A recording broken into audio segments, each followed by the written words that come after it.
Hello, everybody. Welcome to the Grow Up, Level Up podcast, the podcast where we talk about the fun and games that help us grow up and the fun and games that we choose to engage in today as adults. For today's episode, we are bringing in a super special guest, Greg Posner. Greg, how are you doing? I'm doing good, Samson. How are you doing today? Doing well. Just, it had some lunch coming off a big bowl of ramen, so I'm feeling full and ready to go and get to know you and what you do. Speaking of what you do, in maybe 60 seconds or less, can you maybe introduce yourself and your claim to fame?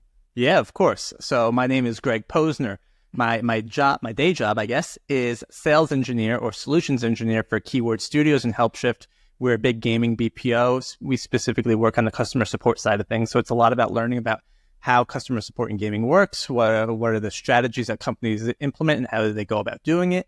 It's really cool and really fun. And because of all this stuff that I've been doing and telling stories, the company gave me an opportunity to start my own podcast in the gaming industry where I can start to talk to different people who are in the customer support or customer experience side of gaming. And we get to start understanding what they're doing, the strategies that they implement. So it's really a big kind of understanding of what the best practices are in the gaming industry and how can others implement it. And that podcast, if you don't mind, is just the Player Engage podcast. So, again, it's a cool job, and I appreciate the opportunity to be on here. Cool, awesome. Yes, the Player Engage podcast. That's why we slipped in the word there. I like it. Nice little note there. No, that's awesome. And we'll dig into your experience as a solutions engineer and as a podcaster, and maybe we'll talk a bit about both our journeys podcasting, because this is not our full-time jobs. It's definitely out of passion and opportunity. Before we get into that, though, I have a little bit of housekeeping. Make sure you follow us on all our socials. I am at SamsonXP and at Grow Up Level Up to stay up to date on all the news that we may share along the way, as well as new episodes. If you enjoyed what you are listening to, please leave a comment or a rating. If you really enjoyed it, please consider subscribing or following on whatever platform you're listening to. Another quick announcement is that I actually started a Patreon. Nothing too crazy, nothing too complicated. It's more for myself to learn how the platform works. If you feel that Grow Up Level Up has brought you joy or value in life, you can subscribe at the $1 tier. And what that will get you is a producer shout out and also a bonus episode a month that I will be releasing very soon for the month of February. Also, shout out to our producer for this month, Lucas Gates. Lucas is a buddy of mine, and he does a lot of work in Vancouver for the autism community and the neurodiverse community. So shout out to Lucas. Check out him. I believe it's at LucasGates92 on all the socials, as well as his organization, Neuro Valiant. So thanks, Lucas, for supporting the show. Getting on with the fun stuff. I have to ask every guest, Greg, what are you drinking today on the podcast? I saw that question, and I was thinking I'm going to have a really boring answer, and I apologize because I am just drinking water. Perfect. In my morning, every morning, I create myself a fancy latte. I've grown to like making my own lattes. It's like something I do just to level set myself in the morning. And it's like, oh, if it was a morning podcast, I could show that off. But I just drink water, and at night I drink wine and beer. So this is the middle time where it can't be coffee and it can't be wine or beer. So water it is. Too late for coffee, too early for wine. Exactly. What are you drinking? Oh, good question. I never think it's too late for coffee. I don't know. I'm having a black coffee at lunchtime. I guess it's not too late, but having a nice black coffee. I used to work with kids. A little bit of backstory for me and the listener. I used to work with kids and at a summer camp, which is very high energy. So I kind of started drinking black coffee all the way throughout the day, and then I just end up crashing at night. And I don't know if its effects have worn on me or I have a weird tolerance, but yeah, black coffee for me. It's a good choice. It used to be my 3 o'clock drink as well here. When I used to work in New York, I'd go, and Starbucks at 3 o'clock would be the place to go. It'd be popping at that time. Everyone's there getting their late afternoon coffee. Yeah. Yep. That's awesome. Another question I like to ask all our guests is, what are your top 3 games of all time? Top 3 games of all time. Mm-hmm. First game I ever truly loved, I'd say, is Command & Conquer Tiberian Sun, with also kind of Red Alert, if you want to call it, in there as well. So I think that would count as one of my top games of all time. Another one which I think really helped introduce me to the gaming industry would be GoldenEye on N64. And a third top game of all time, I'll probably choose one and not be happy that I chose that one. But the first online game I ever played that introduced me to kind of the world of online was Unreal Tournament, the first one. And it was such an amazing game. And yeah, I think I would go with those as my top 3 games. Cool. Awesome. Well, I guess other than Command and Conquer, that was an RTS, right? It was, and it was the best RTS. All my friends played StarCraft. They were all big StarCraft players, and I was a one solo Command and Conquer guy. Oh, yeah. I think I do also have good memories of Command and Conquer. I was a little too young to really get like into the nitty gritty, but I think I remember like going to older friends from church kind of thing, and then seeing them play Command and Conquer. It's like, this is crazy. It's war. It's amazing. It's tried to make a comeback, and it was just not there. They had a mobile game spinoff. I forget the name that I got into for about 2 weeks. And then that's probably 1 week longer than most other people. So that's yeah. And then Unreal Tournament and GoldenEye, both like classic shooters. It's funny because I guess I still play a lot of shooters, but they wouldn't be my number one choice of game. But, you know, back in the N64 era for me and my friends, we would all just crowd around the TV. I guess I say that I'm thinking back to Halo now, too, because we used to set up in like all the different rooms of my house. We'd have a hub in the middle of our hallway, and like everyone would plug their Xbox in. We'd have 4 people on each TV, and probably some of the best days of my life were probably the original Halo, just LAN party at home. Yeah. For our younger listeners, back in the day when Wi-Fi wasn't a thing, like you brought your Xboxes to your friends' houses, you got a special cable, connected all the Xboxes together, like I don't know, plugging USB sticks into multiple computers, and then split screen on TVs, and you have your own private lobby, and you're just playing with each other. It was really cool. Was great. Yeah, definitely was. Well, thanks for sharing your top 3 games. Those are really cool. Thank you. Yeah, nice spread. Is there one of those games that you would like? I'm kind of skipping ahead to a question. Maybe I'm meshing something back in. Is there one of those games that you would love to make a comeback, like in some type of form? Yeah, lately, because of this is a weird segue, but just go with it. Okay. Behind me, I have a few posters of games I like. If you're watching, but I have Starfield, which has got a lot of mixed opinions online, but I loved it. And what I learned is that I really love resource management. So because of that, it got me downloading Cities Skylines, which I was never good at growing up. But it's like, I'm going to do this, and I was starting to enjoy it and like the resource collecting it. And this all leads me back to probably Command and Conquer, because it has the different resources you collect. I like strategic games where you're really thinking.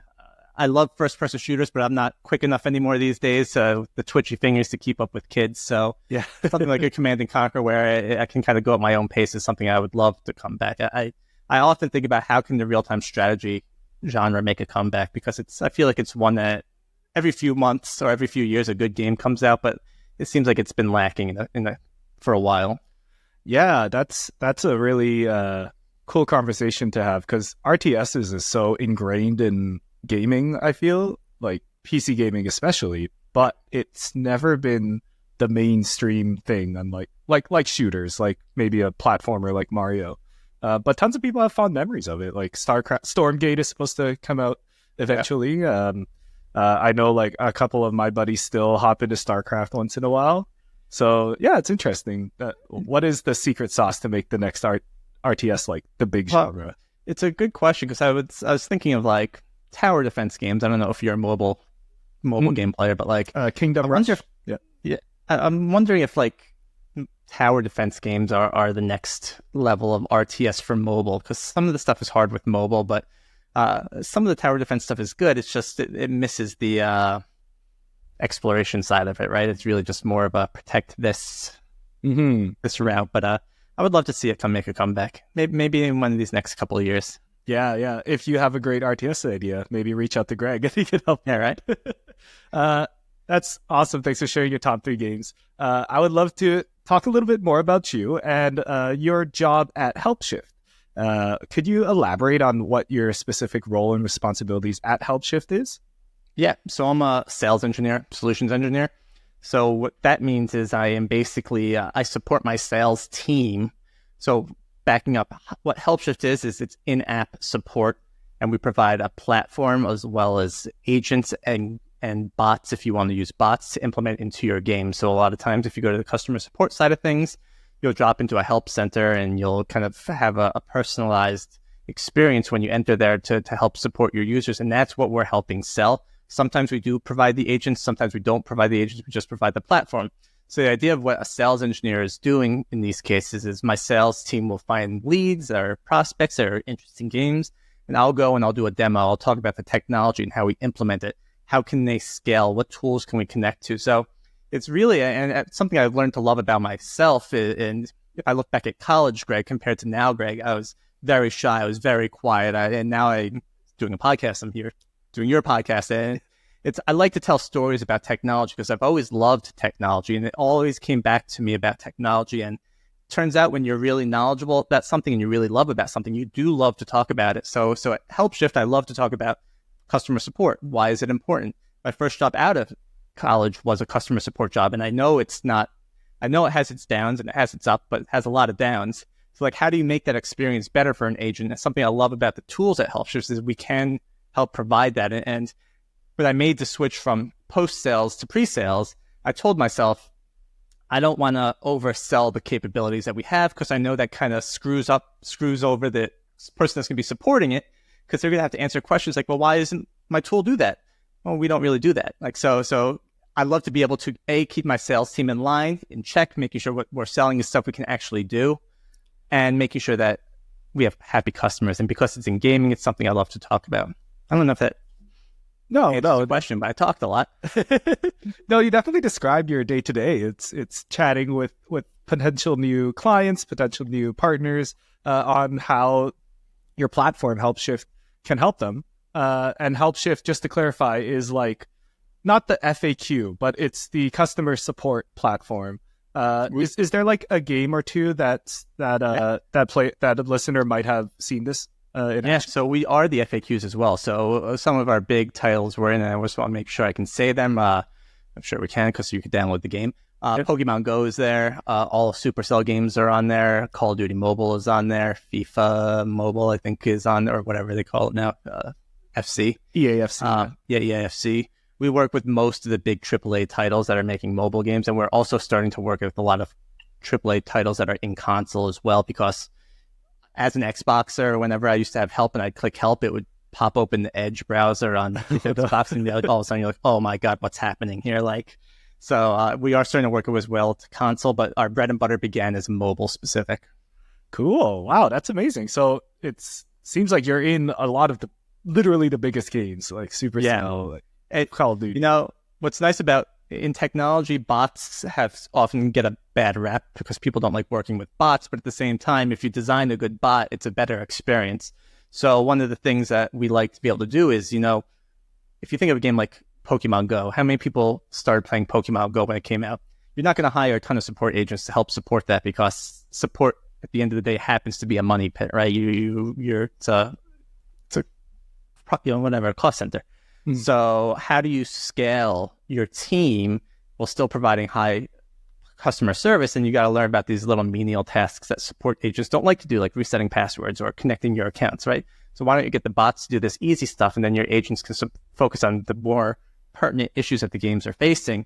And also it allows you to scale much quicker. And gaming is willing to take that risk at scaling very quickly, whereas other industries like fintech or media or hospitality still want a little bit of that human touch, but you also see a lot of bots coming into those sectors as well now.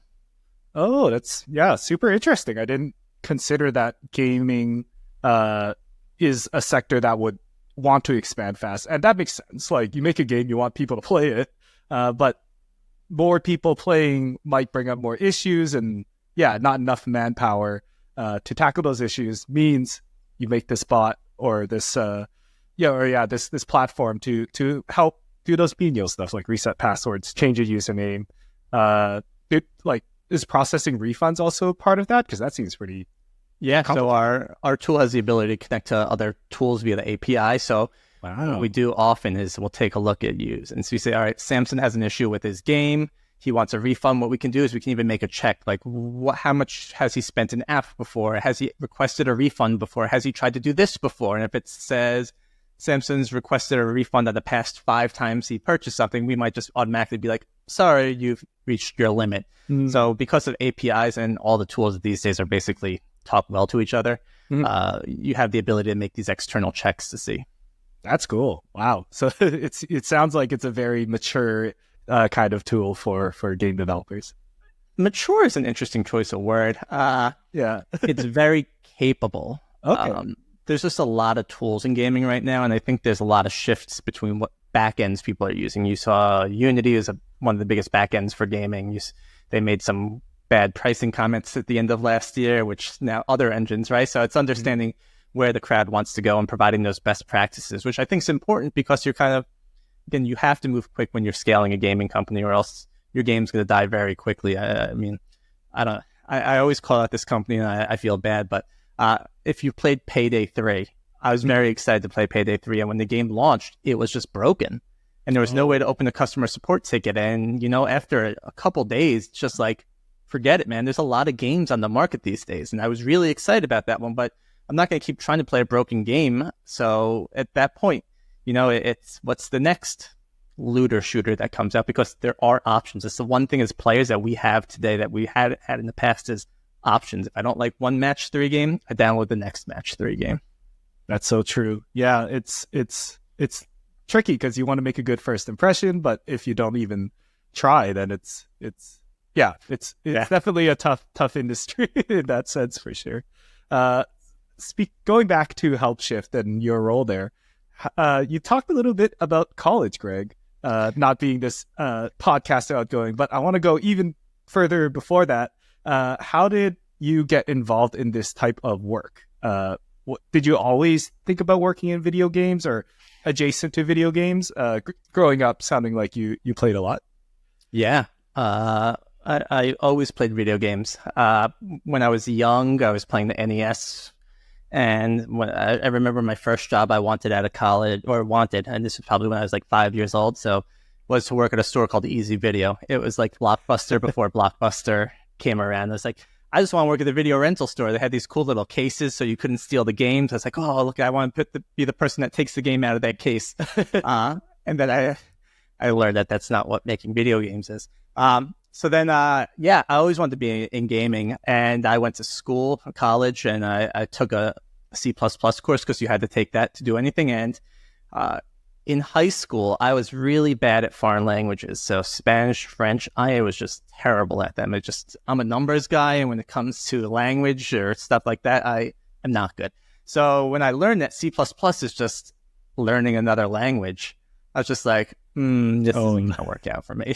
So at that point, I kind of gave up hope. I was like, all right, I'm not going to be working in gaming, but I still love technology. So I am actually a finance major because I always wanted to start my own business. So I figured, let me learn business side of things. I know technology side of things, and at some point in my future, I can cross them and find that path. So I was a finance major and came out of school, and I was a tier 1 call.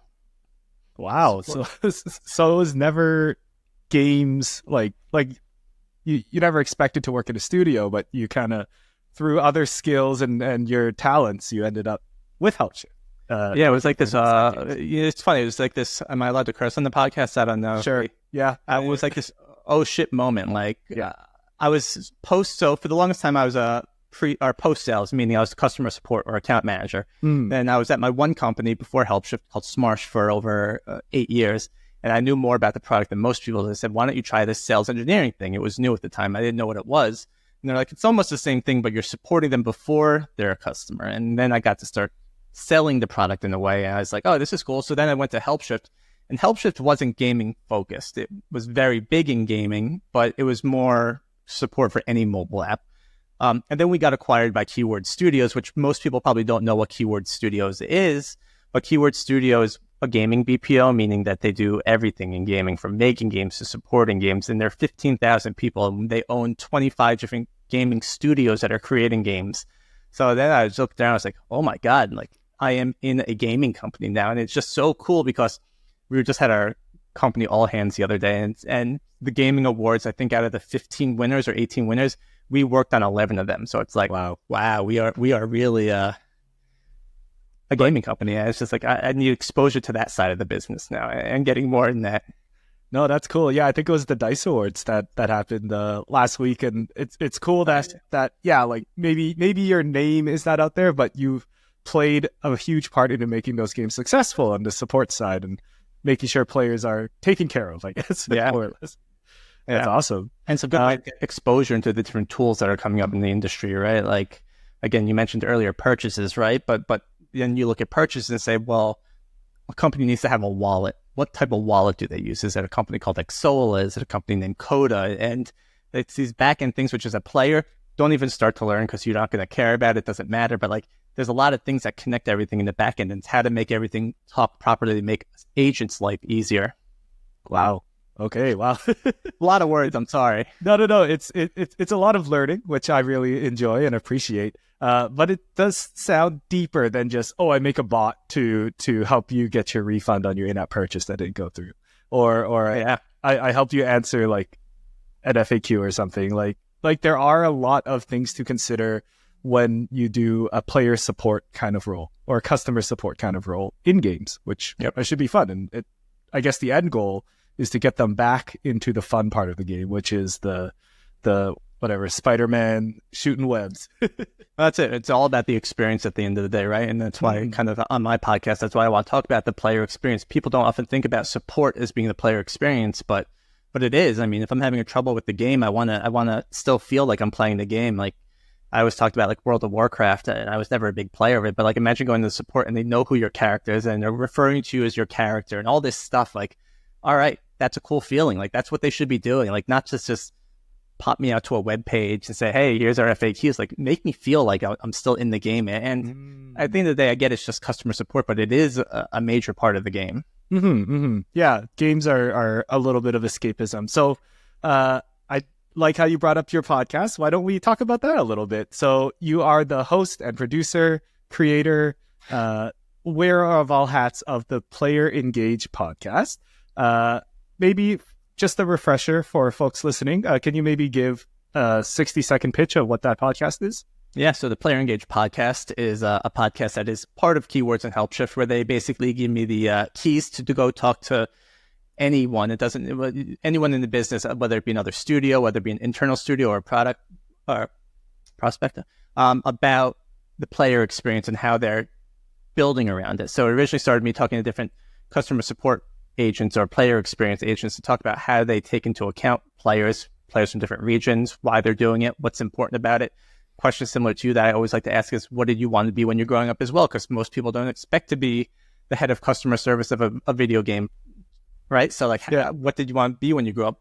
And from there, after talking about the player experience with these customer CX people, I started talking to sound designers and graphic designers and coders and studio directors, because they too are looking at these. And it's these really cool things that you learn on the podcast. Is like, you imagine a studio director is probably really good at coding and stuff like that. But then I learned, no, a studio director is number one, but not all studios, but studio director has to be a good product manager, because it's all about coordinating other teams and like just learn about these little things that are like, wow, I never really thought about that. And it makes a lot of sense. So we just have these casual conversations, just about the game, what they're doing, why they're doing it, how they're doing it, and how they make it unique for their players.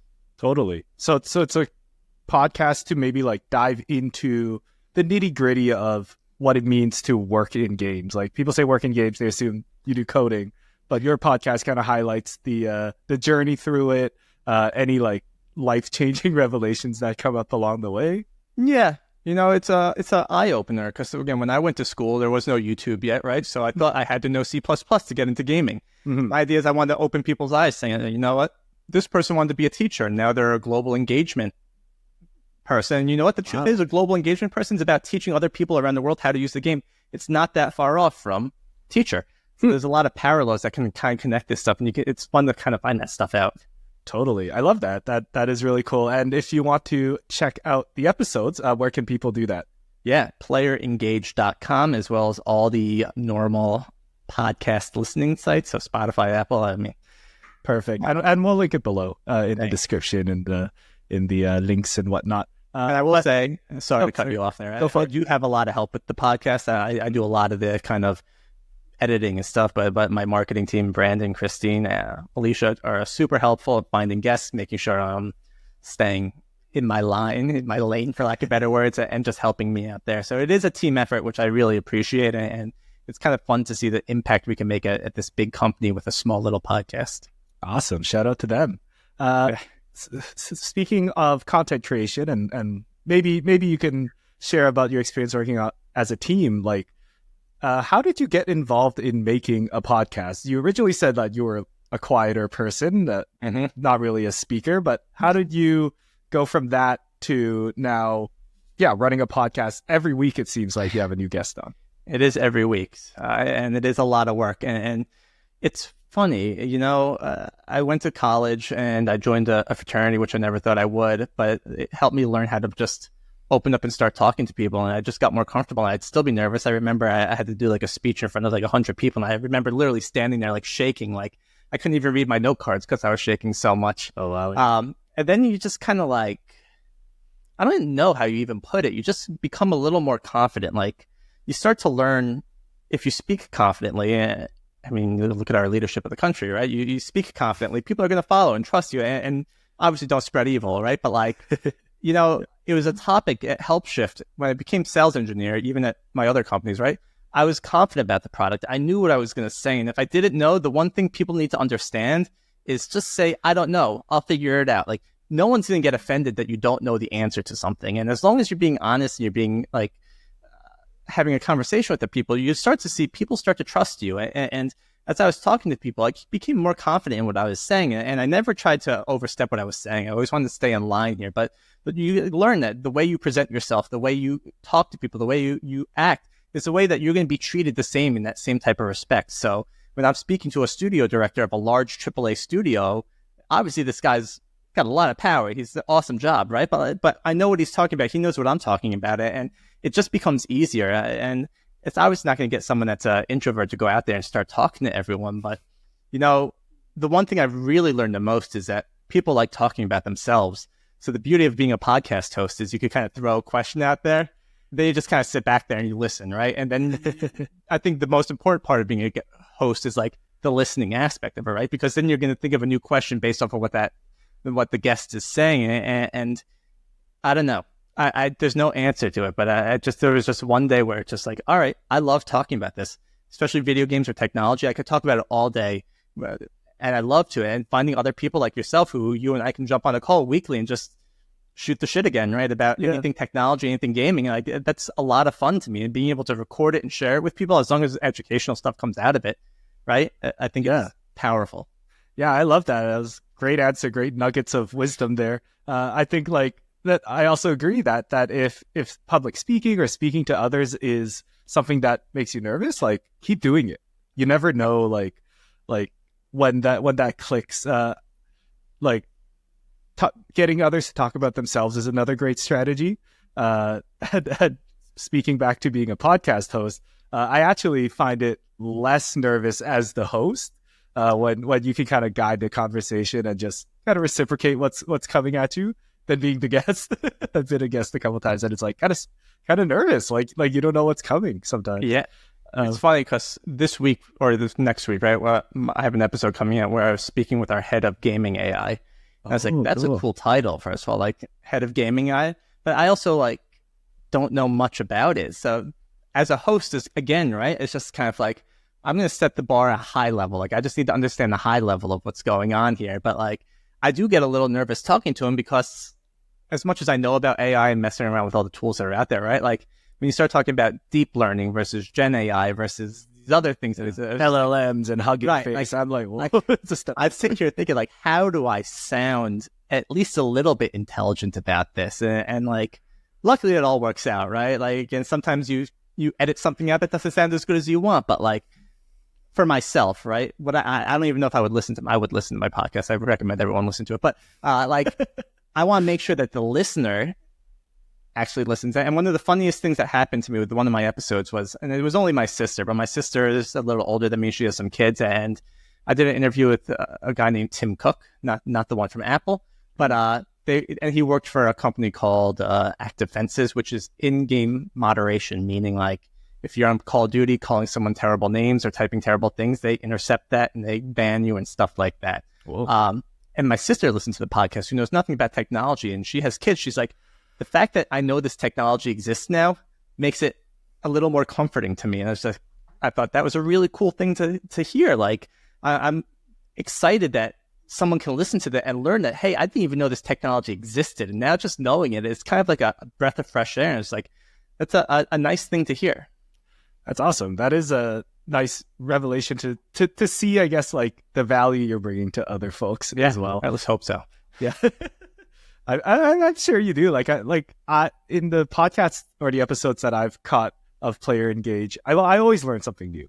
And I really like the different breadth of guests that you bring on and just getting different perspectives on what game development is for them. Like growing up, I liked playing games, but I never thought of myself.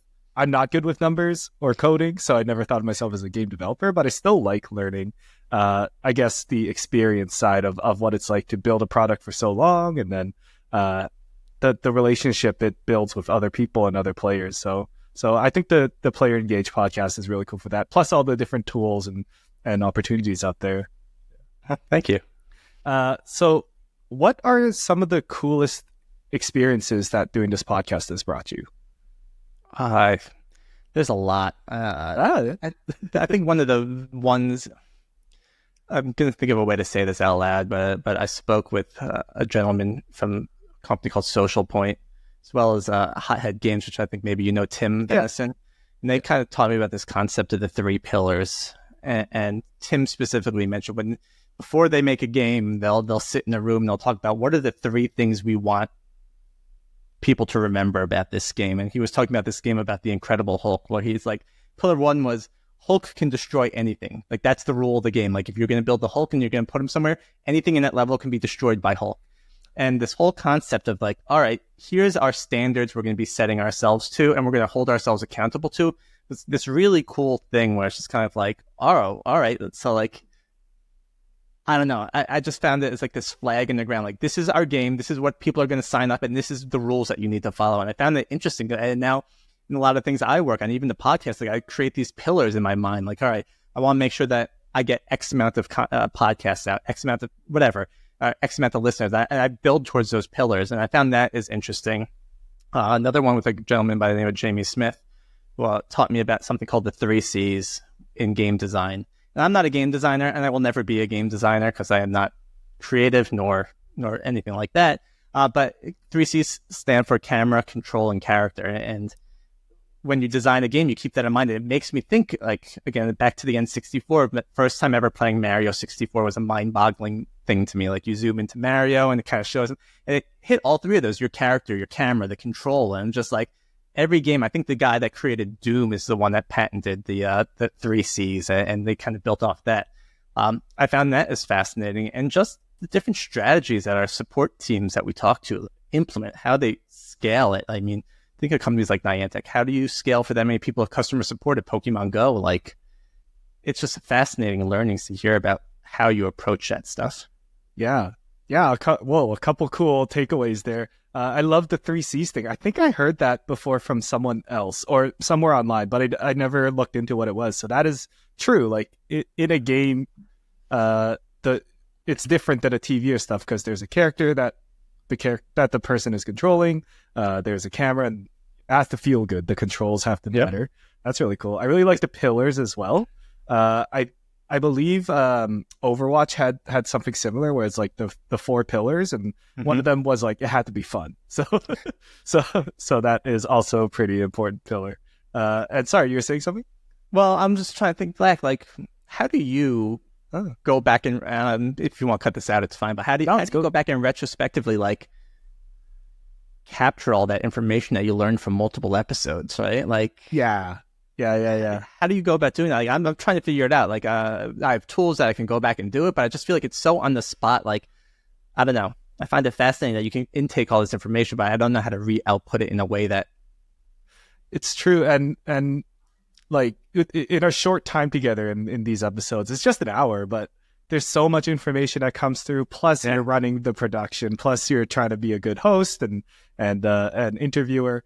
So it is like, how do you find those nuggets of wisdom? And other than re-listening to the episodes or reading a transcript, it's tricky. But if you are a listening listener, maybe you could type in your favorite piece of wisdom or nugget that you heard today. So far, we still have a bit of an interview to go. But if something stuck out to you so far, please write something down in the comments or the Q&A in Spotify. I think it has that feature now. It has like a text box still. No, that's really cool. Thanks for sharing like those couple things that stuck out to you. Clearly, I feel like those are the biggest things if those are the first things that came to your mind. So it's a pretty cool start that you get those nuggets of wisdom. For our game designer listeners, maybe it's something you've heard of before, but for us folk that are outside the game design realm, we think it's really cool to learn stuff like that. So you often, I was talking to a friend of mine who's playing this Avatar game, and he finished it. And he's like, "Why is there no DLC yet?" And I was like, "The game came out last month." And he said, "Well, I mean, why not?" It's just like, I don't think people realize the amount of work that goes into making a game these days. And some games are lightweight games, indie games that they'll push out multiple updates as soon as it comes out. But when you have a Starfield, when you have an Avatar, when you have a Call of Duty, there's so many companies, there's so many people, there's so many teams involved. And I think people just think, no, they're just going to create the next level. And on a similar note, like I always hear, I'm a big Madden player, and I always hear, why is Madden the same thing year after year after year? Well, a year is not really enough time to make a game. So the best what you're doing is you put some incremental updates up there and roster updates up there. And something that the WWE 2K team did a few years ago is they just didn't make a game one year. They're like, we're going to rebuild everything. We're going to not publish this year. And I thought that was a great move for them. And maybe financially that hurt them in that year, but they were able to take what not great game they had the year before and build a whole new great game 2 years later. Like, I think more companies need to kind of take a step back from the yearly releases and say, we just need to rebuild this and make it better and stronger. Yeah, that is such an interesting topic. Because there is the business financial side, like you have to be bringing cash in to keep the investors or shareholders or whoever happy, but then you're also trying to make your time worthwhile by making a good product.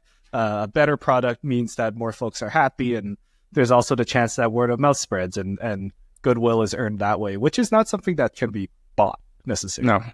No. So that's a really deep topic for for maybe another episode. Cool. Well, thanks for sharing so much about games and like, I guess, why you want to talk about them so much and why you created a show to talk more about this. It's kind of why I started Grow Up Level Up too. I like to chat with folks about how games influence their lives and the different ways people see this really cool art form. Speaking of games, though, like, how have games impacted your life? We had some trinkets of it along the way about maybe going into a career in games or working alongside, but like maybe overall, if you had to sum it up, how have games influenced your life as a lifelong gamer?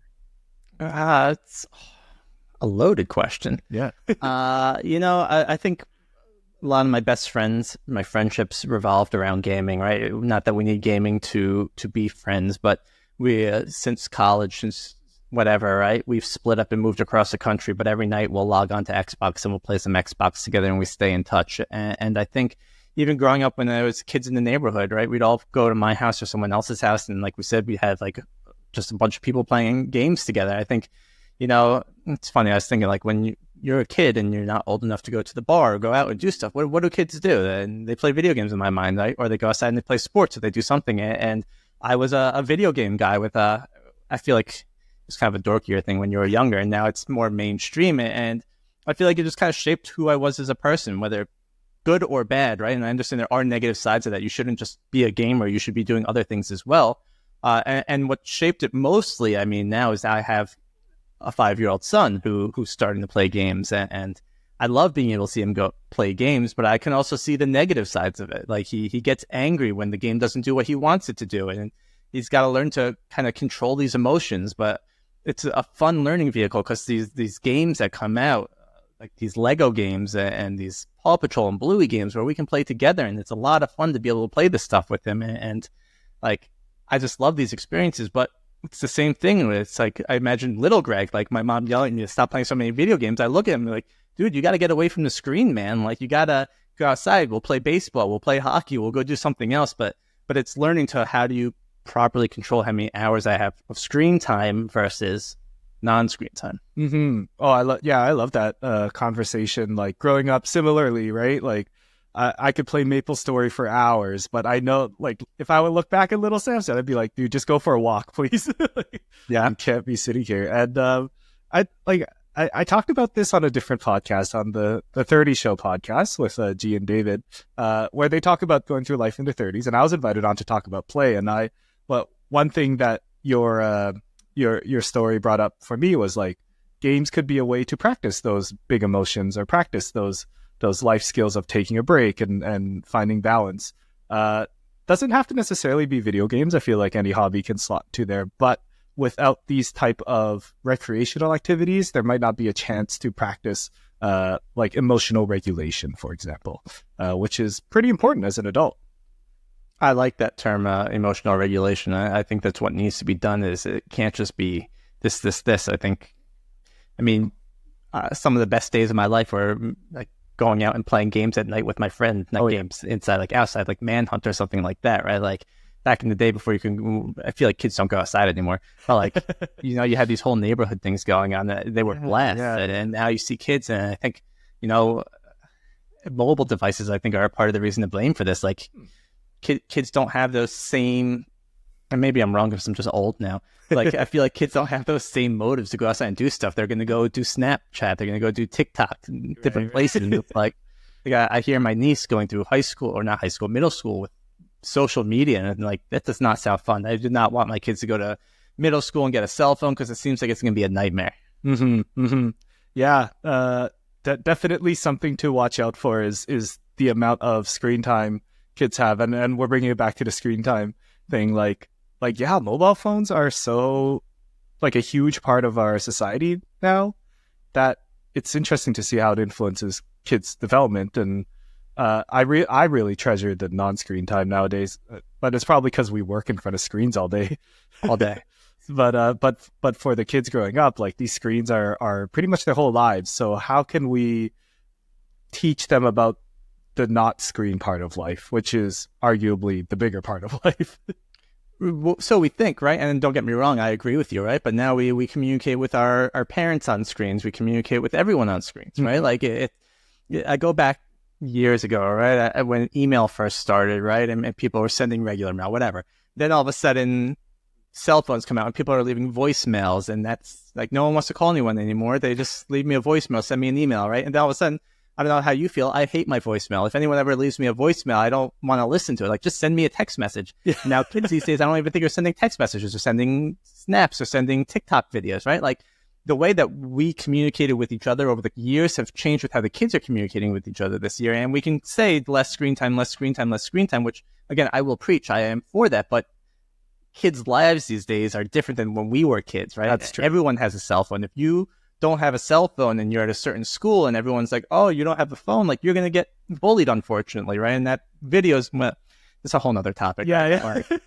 No, I totally agree, and I totally hear you. It is a generational difference. So perhaps in like 30 years, when I do this show again with someone younger who is about our age now, like I wonder what their childhood games memory is. Is it playing games on Snapchat with their friends, whether outside or inside? Would it be maybe sending text messages? Yeah, watching Twitch. Like, yeah, that's also true. A bunch of kids who can't afford games will watch their favorite YouTuber, Markiplier or PewDiePie, like, play their whole game instead and have a completely different experience. So yeah, that is interesting. And the question is, how will they even be communicating, right? Like, is it going to be via the Apple Vision holograms? Yeah. Everyone has a Vision Pro. They're born with it. Yeah, that'd be cool. Yeah, that is interesting. I really wonder what the kids what the kids will think when they're older about their upbringing and compare it. At least with the life development stuff, that's always been an interest of me, like how people grow up differently. So yeah, really looking forward to that.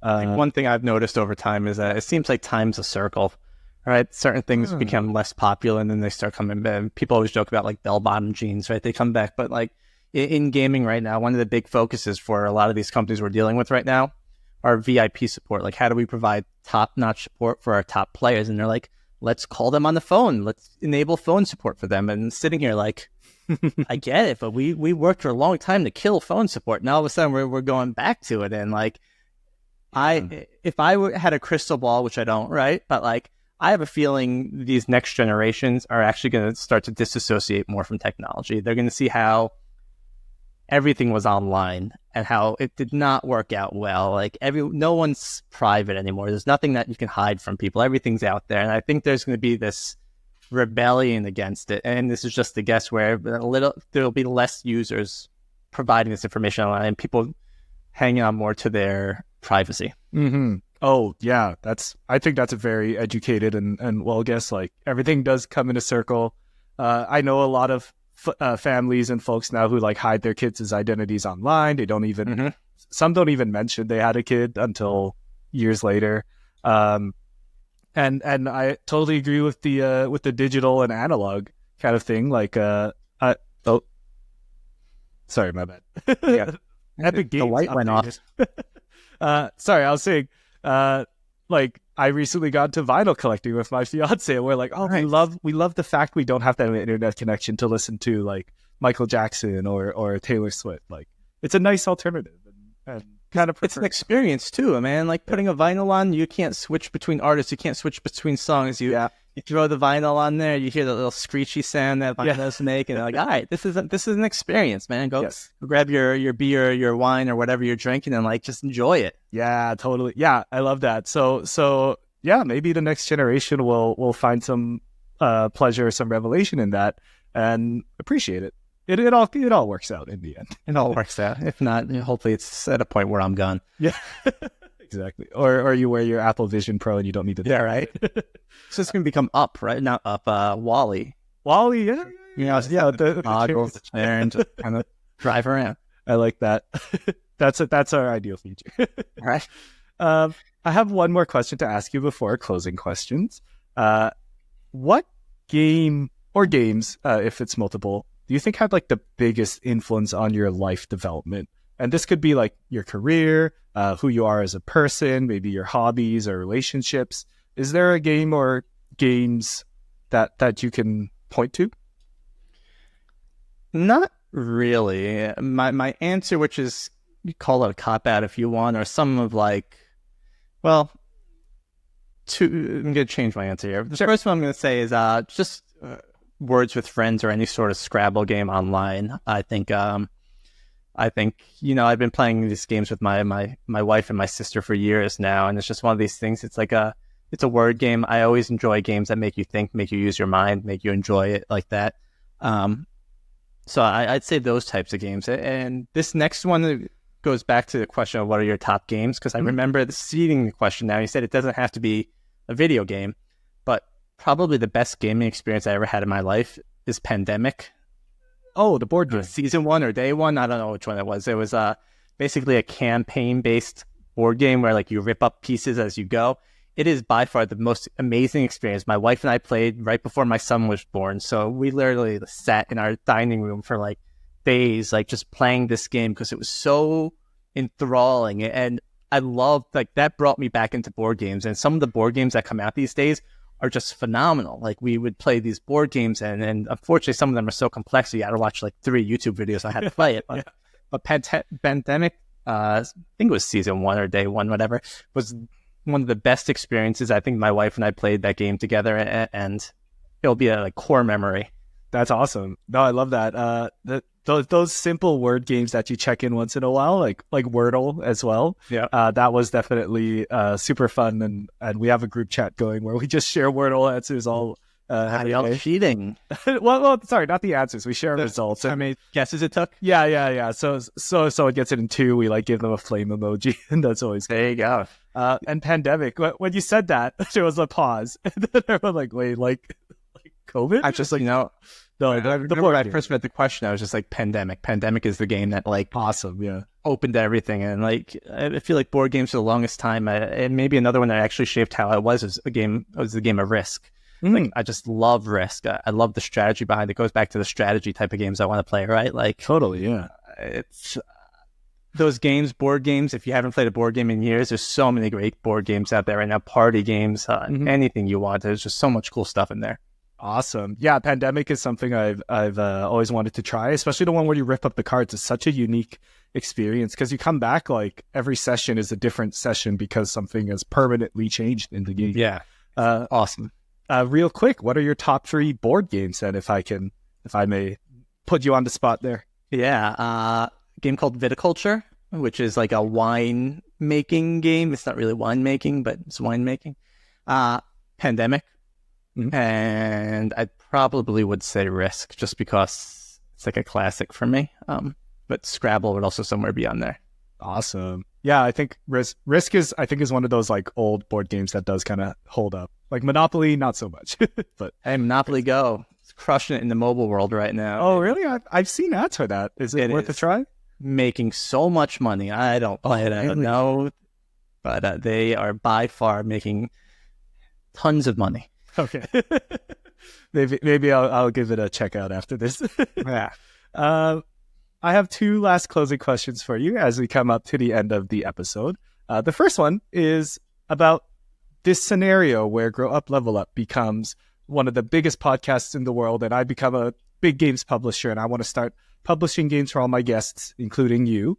If I were to give you the keys to your own studio and you get to choose everything from the genre, the gameplay, the graphics, what kind of game would you make? I've already mapped this out and I planned this out. So heck yeah. Okay. If anyone's looking for a game to be made, find someone else, because I don't know how to make games. I want to. My wife doesn't play console games. She plays mobile games. I prefer console games, and I see there being a missing place in this world where mobile games and console games can play well with each other. So I was always dreaming of this game where you have a game on mobile that's like a tower defense game. So my wife can do a tower defense game. And in the game that I would play on console would be like a shooter, like think about like whatever, Call of Duty. And the towers that she's placing would be on the map. So maybe she's like building the defenses for my team and I'm the actual person attacking it. And then I'm playing other people who are doing the same thing. So think of this massive multiplayer online game where there's console people who are the live attackers, and there's these tower defense people who are playing mobile games who think they're just playing the enemy, and they're building the defenses. And I see this crazy crossover because then, like, what I've learned through Pandemic is that co-op experiences are so much more entertaining. I will go back to co-op experiences significantly more than solo experiences because I have either friends or my wife to play with. And if her and I can collaborate and work on something, and she can be playing the game that she wants to play, and I can be playing the game that I want to play, I feel like there'd be so much lasting appeal to something like that. Yeah, that's a really cool idea. Like an asynchronous or a synchronous kind of tower defense, but you get the shooting part, and she gets the tower building part. Oh, that's really cool. I like that idea. The other team's tower defense, right? And then they can practice against the computer, so they can keep playing their tower defense without live things happening. But I see it being this cool kind of collaborative experience. That's cool. Yeah, I like that. Would it be like a medieval themed or like sci-fi themed? Is there a specific era you would want to put this in? I thought after a while, me and the buddy had just been throwing around ideas, and I think I'd keep it simple, something like a Fall Guys or Fortnite, because it would be something that like I would probably want my son to play, and I don't want him playing anything overly gory. And I think fun visuals like that are good for most ages, right? Obviously, you don't want your 5-year-old still playing shooter games. I wouldn't say you should, but there's a chance they're probably going to anyway. So make it something that's not bloody, but something that like is fun for everyone to see. Yeah, fun for everyone. I like that term. Yeah. Well, my last question for you, as we close out this podcast, is what is your one piece of wisdom to leave with the world? Oh man, I'm not really full of wisdom here.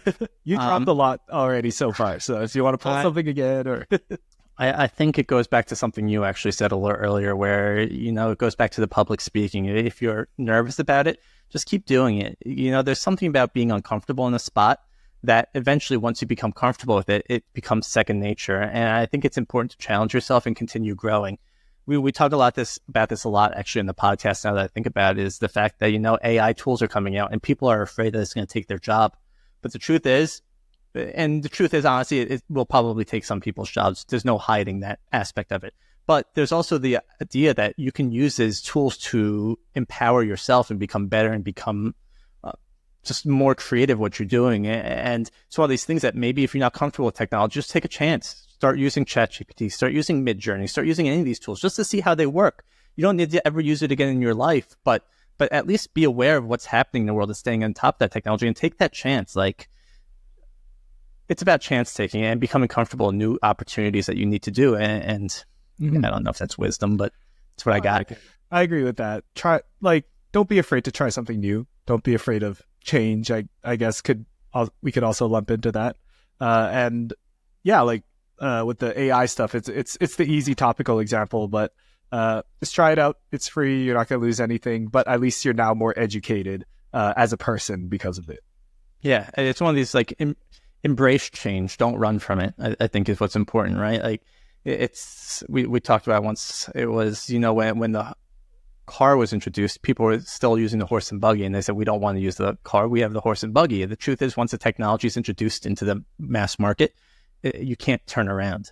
It's there, and AI in its generative AI form is here. And how's it going to shape up to be? I don't know, but you might as well start embracing and seeing what it can do, because when it comes time, it's the lazy people who think this is going to do my job for me that are going to be cut, whereas the ones that are using these tools to make themselves more powerful are going to be the ones that exceed or excel, whichever is the right word there. I like it. I like everything that you said there. So thank you for your wisdom. That was awesome. Sure. Well, audience or listener, thank you so much for joining us today on the Grow Up, Level Up podcast, where we talk about how games help us grow up and kind of the role it plays in today as adults in our careers or hobbies or whatever it is.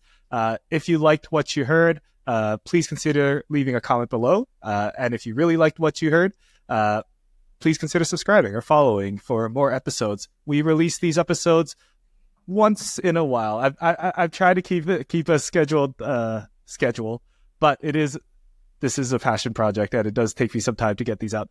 But if you like what you heard, subscribe and make sure you have that bell icon on or whatever they say so you get episodes as they come out. Definitely send me a message at SamsonXP or at Grow Up Level Up if you have any comments on the episode or if there's any other guests that you might like to see in future episodes. Greg, where can people find you and Player Engage?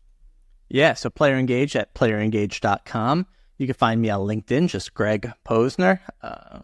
Re-emerging on social media now because for the longest time I tried to hide from it, but I learned that the podcast, you have to embrace it. So Facebook, any of the socials, check out Greg Posner and don't hesitate to reach out. I love talking with you. I love understanding what you want to learn and just what you do. So reach out. If people want to find you in person soon, are you going to be at any events in the future? Great question. I will be at GDC next month. So if anyone's looking to meet or do a live podcast or just learn more about gaming, that's in San Francisco. You don't even have to go to GDC. If you're in San Francisco, let me know. And I think I'm going to be going to more conferences. I'm right outside of New York City. So if anyone's in that area as well, I'd love to do meetups. Happy to schedule something. So yeah. Awesome. Well, Greg, thank you so much for joining us on Grow Up, Level Up. And I hope to see you next time. Yeah. Thanks, Samson. Thanks for having me.